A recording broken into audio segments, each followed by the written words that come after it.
അങ്ങനെ കാശ്മീർ ട്രിപ്പൊക്കെ കഴിഞ്ഞ് ഒരു നീണ്ട നാളത്തെ ബ്രേക്കിന് ശേഷം ഞാൻ വീണ്ടും ജിമ്മിൽ ജോയിൻ ചെയ്തു. ആൻഡ് ഇതാണ് ഞാൻ പോകുന്ന gym, volcano fit and fight. പിന്നെ ജിമ്മ് പോകുന്നവർക്കൊക്കെ അറിയായിരിക്കും, കുറെ നാളത്തെ ബ്രേക്കിന് ശേഷം എപ്പോഴും ജിമ്മിൽ വന്നു കഴിഞ്ഞാൽ ഒരു 2 to 3 days എപ്പോഴും മിക്സഡ് വർക്കൗട്ട് ആയിരിക്കും ചെയ്യാം. അത് കഴിഞ്ഞിട്ടായിരിക്കും നമ്മൾ ഒരു പർട്ടിക്കുലർ മസിൽസിന് വേണ്ടിയിട്ട് വർക്കൗട്ട് സ്റ്റാർട്ട് ചെയ്യാം. എനിക്ക് പറ്റുന്ന മിസ്റ്റേക്ക് എന്താണെന്ന് വെച്ചാൽ, ഞാൻ ഇതുപോലെ ലോങ് ഗ്യാപ്പ് എടുക്കും, ജിമ്മിൽ ഒരു മിക്സഡ് വർക്കൗട്ട് ചെയ്യും, എന്നിട്ട് മസിൽസിന് വർക്കൗട്ട് സ്റ്റാർട്ട് ചെയ്ത് കുറച്ച് ദിവസമാകും തന്നെ ഞാൻ വീണ്ടും ബ്രേക്ക് എടുക്കും. ഇതാണ് എന്റെ അവസ്ഥ.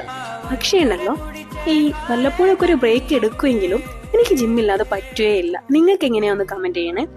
എനിക്ക് എന്താ പറയാ, മെന്റൽ ഹെൽത്തിന് ഇതിലും വലിയൊരു മരുന്ന് വേറെയില്ല. അതുപോലെ തന്നെ എപ്പോഴും ഫിറ്റ് ആയിട്ടിരിക്കുക എന്നുള്ളത് നമ്മുടെ കോൺഫിഡൻസ് ലെവല് കൂട്ടാനും ഹെൽപ്പ് ചെയ്യും. പിന്നെ എനിക്ക് അങ്ങനെയാണ് ഇഷ്ടം. ആൻഡ് ഈ ഒരു തിരിച്ചുവരവിൽ ഞാൻ എന്തായാലും ഒരു 3 months ഡെഡിക്കേറ്റ് ചെയ്ത് എൻ്റെ ഒരു ഡ്രീം ബോഡി അച്ചീവ് ചെയ്തിരിക്കും എന്ന ശുഭ പ്രതീക്ഷയോടുകൂടി ബൈ.